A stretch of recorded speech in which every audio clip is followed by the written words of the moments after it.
या देशाच्या इतिहासाशी जी छेडछाड करण्यात आली त्यामध्ये वर्षानुवर्ष आम्हाला हे शिकवलं की टिपू सुलतान महान राजे होते, पण हे कधी सांगितलं नाही की 75,000 हिंदूंची आणि 33,000 नायरांची कत्तल करणारे देखील तेच टिपू सुलतान होते. नाही शिकवलं आम्हाला.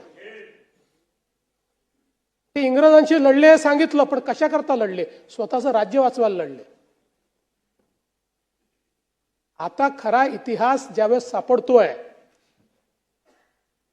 आणि तुमच्या माहिती करता वर्षानुवर्ष या देशामध्ये सरकारने 70 वर्ष NCERTच्या पुस्तकामध्ये मोगली साम्राज्याला 17 पानं दिली आणि छत्रपती शिवरायांना 1 पॅरेग्राफ दिला. 1 पॅरेग्राफ.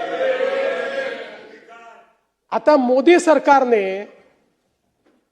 या ठिकाणी छत्रपती शिवरायांच्या मराठ्यांच्या इतिहासाला NCERT मध्ये 20 पानं दिल्यात. 20.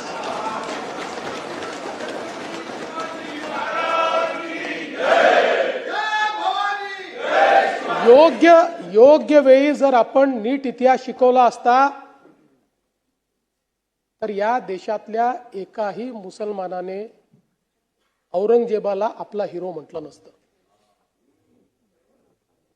पण आपण खरा इतिहास काय आहे तो कधी शिकवलाच नाही आणि म्हणून मला त्याच्याकडे जायचं नाही. आपण पुन्हा $1 ट्रिलियन इकॉनॉमीकडे येऊ परत.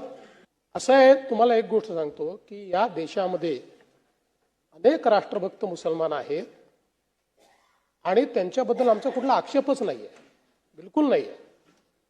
जे लोक या देशाच्या विरोधातल्या लोकांना, या देशाच्या आक्रमणकार्यांना आपला हिरो मानतील त्यांच्या विरुद्ध आम्ही लढाई करूच, आम्ही सोडणार नाही. बातमी म्हणजे थोडक्यात.